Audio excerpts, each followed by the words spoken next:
body and become a wife.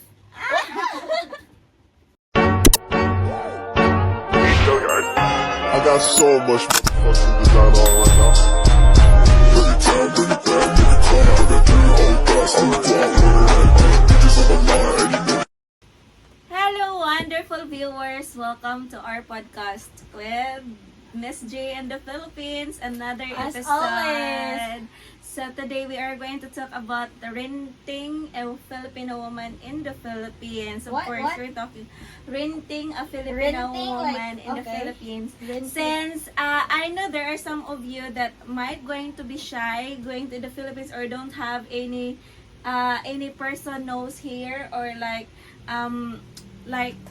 you guys don't know or don't know anybody from here in the Philippines, especially women, and then just coming here in the Philippines and you want some company, and then like, is it really allowed to, or is it really okay to have someone's company with you without any attachment? Yeah? Mm-hmm. Yeah, actually it is common. Mm-mm. There's a lot of people out there that a woman out there that would agree with the agreement of that kind of agreement, would agree with that kind of agreement, which Yeah. is a person or a man is just gonna pay her for that specific amount, and then in return that woman would join him for his travel. It's like it's more on like Friends, it's more on company. yeah, accompany him, and then a friends, and more on like a tour guide. Yes, yeah. Yeah, but that doesn't mean that you can rent her. You can rent her. You can pay her. Mm-mm. There is two things about that. So it's either you would rent her Mm-mm. to accompany you as a friend, and then separate room and something like that. Yes. Just you want someone to accompany with you, and then there's another also thing that you want someone to be with you Mm-mm. for fun Mm-mm. and for that thing also. Mm-mm. Diba? There is a lot. Actually, I know some Filipinas doing that, Mm-mm. which is they gonna invite a lot of Filipina also to join them for that thing. Mm-mm. Like, it's like more on, I don't know if it's like they are recruiting something bad that maybe you will be one of them. Mm-mm. It's actually not more on like a renting, but they call it like, but then the problem is that they call you a hooker, a walker, diba? A prostitute or something. Yes. So- So how about, is it possible that certain tour guides or just certain companies of Filipina that got attached to it's Each other? possible, yeah, they're gonna attach to each other. Yeah? Mm-mm. Yeah. Mm-mm. Like there's a tendency that because you yourself as a man, you won't rent Mm-mm. a woman that's not attracted at all, like physically attracted. And Why would maybe she have a vibes. She have a vibes, like she have a vibes. Yeah, she like, have a really can that's give why. you, That's the one thing, because okay, if, for example, you're a man, and then of course you would choose a woman who will accompany you, that you are attracted, fun to be with, and have a sense of humor, right? Yes. Because as a man, that's one thing, that's common things that you would like to be with Mm-mm. someone, though there's no attachment needed, but still you need that kind of woman to be with you, right? Yes. On that adventure that you would go, Mm-mm. diba? So there's a tendency that two of you will get attached. Mm-mm. So do you Each think other. it's possible that a foreigner can rent a company for like a month, or like just days only? I guess just days, because if it's a month, then it's completely there's an attachment going on. It feels like you Like, used to each other. Yeah, you get attached. you will gonna use to each other, and you're Yes. gonna get the attachment, and then it'll end up that okay, you're gonna end up together. Yes. Well, So- do you think that's much better?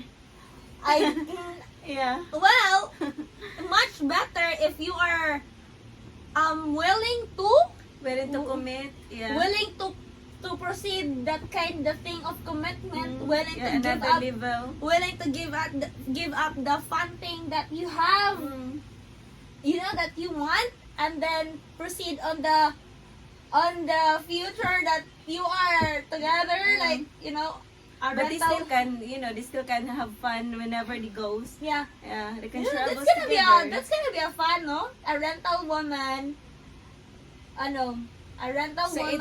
it's make a rental become a become travel a rental buddy. woman, a rental woman, a travel buddy, and become a wife.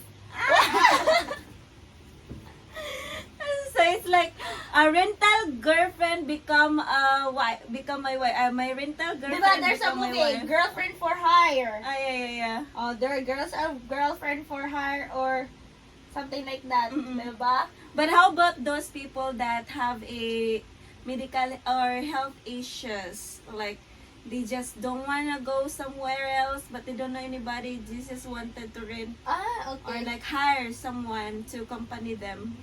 Ah, yeah. That's more on there hiring a tour guide. And Like, I mean, like I, for example, I am sick and then coming to your country. And then I just wanted to stay in one place because it's hard for me to go anywhere. And then that's why I am trying to hire someone, a local, to be my company, so that whenever happens to me, someone will gonna look after me. so they're Do more. you think that's possible? That's possible, but Mm-mm. you are looking for a caregiver, Mm. not a person that Mm-mm. you know to be with looking for the attachment thing. Mm-mm. Do you still? But do- there is a tendency that the caregiver or that woman, if you are good enough for her, like you, even though you are sick, but you're still, Mm. you know, you still care for that woman, diba? There's a, something like that, right? Then there's a tendency that you get attachment to each other, you get attached to each other and end up like, you know Mm-mm. what I mean? So, do you think it's easier to get a caregiver or just to get a someone that is not working in a caregiver? Well, if you are sick, it's better to hire someone, to rent someone who knows about it, about how to take care of someone who are sick. Mm. But if you are not, then look for someone that's not a caregiver. Mm-mm. Yes, you're right. You have a amazing idea. Anyway, that's all. That's just that's my topic about this, because I've seen so much a rentals. And online. Rentals. I mean, like rentals kind of videos, and I just want to know your opinion, and I just want to know their opinions also, my viewers, because I know some of them also have their own point of view. So if you have any ideas, you can just actually write down in the comment section. And in Okay? relation to that, you can watch my vlog, my video topic about this because it's kind of related. Actually, I wasn't planning to, like we didn't talk about what the topic is, but what the topic are. But my topic for today is kind of related to what she just talked about it. So But it's anyway, like part 2. yeah. But anyway. Yes. If you're looking for a flower for Valentine's Day, a chocolate bouquets, a teddy bear for Valentine's Day for your girlfriend, or whatever kind of gift, hit us on Messenger or email us or on Instagram. So Yeah, and anyway, I do sells also clothing lines. So Valentine's Day is coming, and every day is a gift giving. So if you want to, guys, if you buy 5 pieces of the crop tops, you can just get it for 80 pesos each. So you can really save. And also, I have upcoming stocks. Also, the bikinis, summer is coming as well for your Filipinas. summer is coming, And of Palawan is course, moving. dresses. I sell dresses Joke. also. My other stocks, or they are coming on the way. So I'm still hoping that they will going to deliver today or either tomorrow.